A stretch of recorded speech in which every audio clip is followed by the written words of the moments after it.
नाज़रीन, हमें ज्वाइन किया है एयर वाइस मार्शल रिटायर्ड जनाब अतीब सिद्दीकी साहब ने। बहुत शुक्रिया सिद्दीकी साहब, आपने हमें वक्त दिया। हजूर ये फरमाइए कि एक तरफ तो हम देख रहे हैं कि इंडिया में एक बड़ा माशी जो है एक बहरान जन्म ले रहा है, जिसने बात न्यूयॉर्क टाइम्स और इन सेंक्शंस की बाइस, और दूसरी तरफ वो हथियार अब अग्नि 5 मिसाइल का उसने तजर्बा किया है जो सुना हज़ारों मील तक जा सकता है दूर। तो why this, what is this policy? ज़ाहिर है हम तो उसके पास वो मिसाइल तो मौजूद हैं जो अगर वो जिस तरह उसने पहले भी इस तरह की हरदसराई की थी। तो how do you look at this arms race और उसकी एम्बिशंस क्या है इंडिया की, सिद्दीकी साहब? सही साहब, शाहिद साहब, सबसे पहले तो आपको और आपकी तवज्जो से नाज़रीन को बहुत सलाम। आपने दो आम अहम अपना क्या कहते हैं ऑब्जर्वेशंस को अपना हाईलाइट किया है। और पहली ऑब्जर्वेशन तो उनकी जो आपने इकोनॉमी के बारे में बात की है, तो वो तो सारी दुनिया को पता है कि जब से ये टैरिफ का सिलसिला चला है, उनके ऊपर 50% का टैरिफ लगा है, तो ये सब जितने भी इकोनॉमिस्ट हैं उनका ख्याल है कि उनकी जीडीपी ग्रोथ पे इसका कम से कम 1 से 2% का इफ़ेक्ट तो इमीडिएटली आएगा। उसके अलावा इनडायरेक्ट इफ़ेक्ट भी बहुत ज़्यादा हैं। इसको तो हम एक साइड पे कर देते हैं और आ जाते हैं अग्नि 5 के ऊपर। अग्नि 5 जो है अपना सही साहब, शाहिद साहब, इसकी कोई रेंज कोई 5000 से 5500 किलोमीटर है और ये basically inter continental ballistic missile है। ये इस रेंज से वो पूरा चाइना को भी कवर करता है, कुछ इलाके यूरोप तक को भी वो कवर करता है।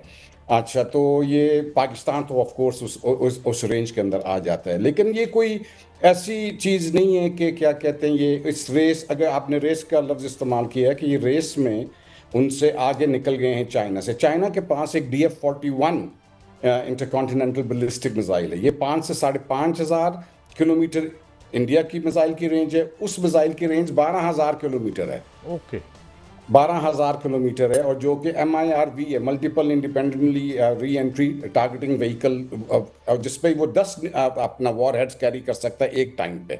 ये अग्नि 5 की भी ये सुना है कि उसके अंदर भी ये कैपेबिलिटी है, तो वो क्या कहते हैं उसको, हो सकता है कि वो कैपेबिलिटी को भी। लेकिन एयर मार्शल साहब, ये बहुत बड़ी खबर आपने दी है 12000 किलोमीटर वाली, जो कि चाइना के पास मिसाइल हैं, लेकिन जो अग्नि 5 है ये क्या चाइना के लिए थ्रेट है और उनके लिए? क्योंकि उनका मीडिया ये कह रहा है कि ये चाइना तक जा सकता है और अमेरिकी अड्डों तक जा सकता है, अग्नि 6 भी बनाएंगे जो वाशिंगटन तक जाएगा। तो जो इंडियन मीडिया है वो इस तरह की बातें कर रहा है, तो ये थ्रेट जो है चाइना के लिए है और अमेरिका के लिए भारत जो है बन चुका है। देखिए अपना शाहिद साहब, बेसिकली ये सारे मुल्क जो भी हैं जिनके पास मिसाइल टेक्नोलॉजी है, वो इसी रेस के अंदर, इसी दौड़ में शामिल हैं। सबकी कोशिश है कि वो मिसाइल अपना बनाया जाए जिसकी रेंज ज़्यादा से ज़्यादा होती जाए। अभी आपने अग्नि 5 की बात की, कल अग्नि 6 भी करेंगे, उसके बाद अग्नि 7 भी करेंगे। लेकिन ये सिर्फ इंडिया तक महदूद नहीं है, इसमें बाकी ममालिक अभी हैं जो कि क्या कहते हैं मिसाइल टेक्नोलॉजी में आगे से आगे बढ़ते चले जा रहे हैं। तो ये एक मिसाइल टेक्नोलॉजी है जिसके साथ सारे मुल्कों को अपना रहना है। इस मिसाइल टेक्नोलॉजी के ख़िलाफ़ उन्होंने अपना डिफेंस सिस्टम्स को मजबूत करना शुरू कर दिया है। आपने गोल्डन डोम का नाम सुना होगा, जो कि क्या कहते हैं अपना अमेरिका जो है अपना रशियन न्यूक्लियर और इंटरकॉन्टिनेंटल बैलिस्टिक मिसाइल्स के खिलाफ उसको डिप्लॉय कर रहा है। ये कोई 175। तो सर, खबरें तो ये भी आ रही है कि पाकिस्तान भी इसका जवाब देगा और अपने जो है वो एक मिसाइल जो है वो हम भी तजर्बा करेंगे जो कि लॉन्ग रेंज मिसाइल होगा।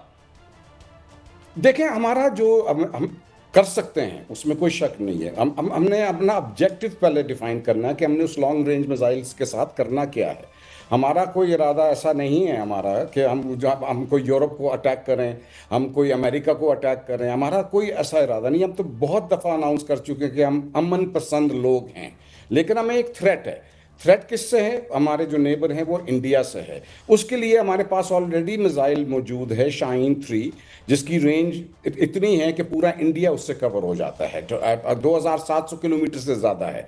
उसके अलावा हमारे पास अबाबील मिसाइल है जो कि MIRV कैपेबिलिटी है, वो भी 10 वॉर हेड्स को लेके अपना उड़ सकता है। तो हमारा जो फोकस है वो है रीजनल। हम कोई रीजन से बाहर, और वो भी इंडिया स्पेसिफिक है, हम इससे बाहर जाने को हम कोई हमारा ना इरादा है ना हम इसकी तरफ हमारी कुछ सोच है। हाँ, जहाँ तक इंडिया है, अगर वो अपना अमेरिका को थ्रेट करना चाह रहा है, अपना यूरोप को थ्रेट करना चाह रहा है, तो ये उनकी अपनी एक ख्वाहिश हो सकती है। लेकिन उनको ये भी पता है कि उसके अगेंस्ट चाइना के पास भी कैपेबिलिटी है, उसके अगेंस्ट अमेरिका के पास भी कैपेबिलिटी है। तो ये एक सर एक और पहलू कि भारत जो है वो जंगी जुनून में इतना मुब्तला हो चुका है जिल्लत अमेज शिकस्त के बाद कि वो अपने तैयारे जो है, पहले वो राफेल तैयारे जो है तबाह उसने करवा लिए, अब वो नए तैयारों के ऑर्डर दे रहा है और वो अपनी जो कैपेबिलिटी बढ़ाने की कोशिश कर रहा है। तो पहले इतने जदीद तैयारे जो हैं वो उनसे उड़ाए नहीं गए और वो पाकिस्तानी एयरफोर्स ने उसको तबाह कर दिया। अब क्या ये अपने लोगों को धोखा देने के लिए इस तरह के इकदाम कर रहे हैं? बिल्कुल बिल्कुल ऐसी ही बात है, बिल्कुल ऐसी ही बात है। लेकिन उनको ये करना पड़ता है, करना पड़ेगा। अपनी आवाम को अपना क्या कहते हैं जवाब दे होने के लिए ये सारी चीज़ें उनको करनी पड़ती हैं और करनी पड़ेंगी। वो अलग चीज़ है कि उसके साथ वो कर क्या सकते हैं। वो उनकी जो कैपेबिलिटीज़ हैं, वो आप सब लोगों ने 2019 में भी देख लिया है, 2025 में भी देख लिया, और आइंदा जितनी मर्जी वो कैपेबिलिटी ले लें, वो हम भी कोई अपना खामोश नहीं बैठे हुए। हम भी सारा वक्त यही, हमारी डिफेंस फोर्सेस यही सोच रही होती हैं कि अगली जो कैपेबिलिटी उसको कैसे हमने काउंटर करना है। तो ये कोई ऐसी कोई परेशानी की बात नहीं है। वो सिर्फ और सिर्फ अपनी आवाम को जवाब दे होने के लिए वो जो इबरतनाक। अच्छा एयर वाइस मार्शल साहब, ये फरमाइए कि एक नया फैक्टर इन हुई एक चीज़ कि अब उसको चाइना की ज़रूरत पड़ गई है, उसने उसके मुतालबात भी मान लिए हैं, उसने ताइवान पर उसका हक का तस्लीम कर लिया है और अपने इलाके भी लगता है सरेंडर करने को तैयार है। तो क्या जब उनके आपस में बात होगी तो पाकिस्तान नहीं फिक्र करेगा? क्योंकि पाकिस्तान और चाइना ज़ाहिर आप तो बहुत बड़े अलाइज हैं, तो वो भी टेबल पे रखेंगे एजेंडा कि ये जो उनका जारियाना हमारे साथ रवैया है इसको वो बदलें और कुछ अपने अवाम को मिसाइल रोटी का निवाला दें, मिसाइल ना दें। ये बात भी आएगी चाइना और इंडिया के दरमियान जो हो रही हैं नेगोशिएशंस। देखिए अपना सही साहब, चाइना की तो ये डिक्लेयर्ड पॉलिसी है, वो कन्फ्रंटेशन में बिलीव ही नहीं करते, वो कंसिलिएशन में बिलीव करते हैं। तो ये हमें भी वो अपना क्या कहते हैं, हम भी जब भी उनके साथ हमारी गुफ्तगू चलती है तो वो इसी चीज़ पे जोर देते हैं। तो ये मुमकिन ही नहीं है कि क्या कहते हैं कि वो इंडिया को भी ना ये समझाएं कि आप जो है ये कन्फ्रंटेशन का रास्ता छोड़ें, कंसिलिएशन की तरफ आए। क्योंकि ये इस वक्त जो हमारी आवाम है वो पिस रही है, स्पेशली जो अब इंडिया में जो इतनी गुर्बत है, मतलब 50 करोड़ 60 करोड़ कोई 70 करोड़ कहता है आवाम है जो कि सतह गुर्बत से नीचे पे गुजारा कर रही हैं। तो ये चीज़ें सारी चीज़ें ऐसी हैं जो कि चाइना जो है इस चीज़ पे बड़ा क्लियर है, जिसने 750 मिलियन लोगों को गुर्बत से निकाला है। वो चाहता ही यही है कि सारे मुल्क जो हैं इस रास्ते को, कन्फ्रंटेशन के रास्ते को छोड़ें, कंसिडरेशन की तरफ आएं, डेवलपमेंट की तरफ आएं। तो ये एक जंग में हमारी जो कामयाबी है और भारत को जो सिल्लत अमेज शिकस्त हुई है, बाकी मुल्क जो है वो हमें ऑफर कर रहे हैं, चाइना भी ऑफर कर रहा है कि उनसे J-10C और J-35 जो है वो लिए जाएं, और अमेरिका भी F-35 की ऑफर कर रहा है। और दूसरी जानब जो है अमेरिका वो पाबंदियां लगाने जा रहा है भारत पर। तो आप क्या देख रहे हैं कि भारत पर आइंदा आने वाले दिनों में बाकायदा तौर पर दिफाई पाबंदियां भी लग सकती हैं और दीगर जो है वो माशी पाबंदियां भी लग सकती हैं? बिल्कुल ऐसे बिल्कुल मुमकिन है। ये कोई अपना हिस्ट्री जो है, अगर आप तारीख को उठा के देखें कि जिन मुल्कों का ताल्लुक अमेरिका के साथ से ही नहीं रहा किसी ना किसी वजह से, तो वो उन्होंने उनके ऊपर पाबंदियां लगाई, दफाई पाबंदियां भी लगाई और इकोनॉमिक माशी पाबंदियां भी लगाई हैं। तो ये कुछ नहीं कहा जा सकता, लेकिन जो चीज़ नज़र आ रही है अभी, ये सिलसिला उस तरफ चल पड़ा है गालबन। इसलिए चाइना जो है, इसलिए अपना इंडिया जो है अब चाइना की तरफ माहिल हुआ है और उसको कुछ नज़र आ रहा है कि ये मुमकिन है। मार्शल साहब, अब वो जो रूबल में कर रहा है, रूबल और इंडियन रूपी में ट्रेड वो कर रहा है रशिया के साथ, तो this is another adding insult to injury type America के लिए, एंड फर्दर जो है उनकी डिटीरियोरेट करेंगे उनकी रिलेशंस। एब्सोल्युटली सही सब, एब्सोल्युटली। ये जो सिलसिला चला है, ये जो अपना एकदम से, ये जो अभी हमें तो ऐसे लग रहा है कि ये एकदम से, ये क्या कहते हैं, ये जो ताल्लुकात हैं इंडिया और अमेरिका के, ये अभी ख़राब होने शुरू हुए हैं। लेकिन ये मेरा अपना ज़ाती ओपिनियन है कि ये अमेरिका को पता चल गया है कि ये पिछले 3-4 सालों से, यानी जब से यूक्रेन की जंग शुरू हुई है, यूक्रेन की जंग से पहले जो ऑयल की इंपोर्ट थी इंडिया की, वो कोई 0.5% के करीब थी। जैसे ही जंग शुरू हुई है यूक्रेन की, 35% of the oil of India is being, अब वो क्या कहते हैं, यूक्रेन से इंपोर्ट हो रही है।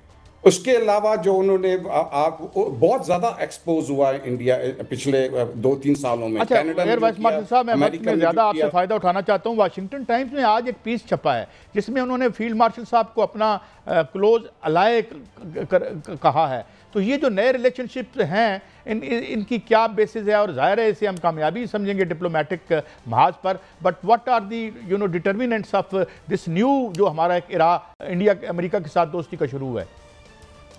सही साहब, पहले तो बात तो ये कि वाशिंगटन पोस्ट की जब आपने आर्टिकल पढ़ा तो मेरा ख्याल है हर पाकिस्तानी का, वो बेशक पाकिस्तान में हो या पाकिस्तान से बाहर हो, उसका सर फख्र से बुलंद हो गया। जिस किस्म की उन्होंने तारीफ़ की है अपना क्या कहते हैं अपना फील्ड मार्शल आसिम मुनीर साहब की डिप्लोमेसी को, उनकी कमिटमेंट को, उनकी क्या कहते हैं विजन को, ये सब के लिए बहुत ही खुश आइंद बात है। अब आपके सवाल के जवाब की तरफ आता हूँ। ये आपको जैसे मैंने पिछले अभी ज़रा बयान किया है कि ये अमेरिका को ये अंदाज़ा हो गया है कि इंडिया जो है ये कोई डबल गेम खेल रही है, और ये आज से डबल गेम नहीं खेल रही, काफ़ी अरसे से ये डबल गेम खेल रही है। यानी उन्होंने ये भरपूर फ़ायदा उठाया यूक्रेन रशिया की जंग का, और उसमें इन्होंने वाकई अपना क्या कहते हैं उनसे ऑयल लेके उसको बेचा है, और उससे रशिया को इस जंग में अपना उसको फाइनेंस करने में बहुत मदद मिली है। ये चीज़ें सारी एक्सपोज हो चुकी हुई हैं। ये एक स्ट्रेटेजिक जो इनकी पार्टनरशिप थी इंडिया के साथ, अब इंडिया वो रिलायबल पार्टनर नहीं रहा है। ये दोगलापन करते रहे पिछले चंद सालों से, जिसमें ये उनकी जो इंटेलिजेंस एयर मार्शल साहब जो दोगलापन है इंडिया का, ये जब यहाँ हो चुका है, इसकी जो कलाई खुल चुकी है, तो फिर क्या चीन इस पर इत्मीनान करेगा? नहीं, चीन इत्मीनान बिल्कुल नहीं करेगा। चीन का आप ये याद रखें, चीन और पाकिस्तान का एक ताल्लुक जो है वो 1951 से है, वो और मजबूत से मजबूत साहब, I hate to stop you here, आप हमें एनलाइटन कर रहे थे, बहुत शुक्रिया।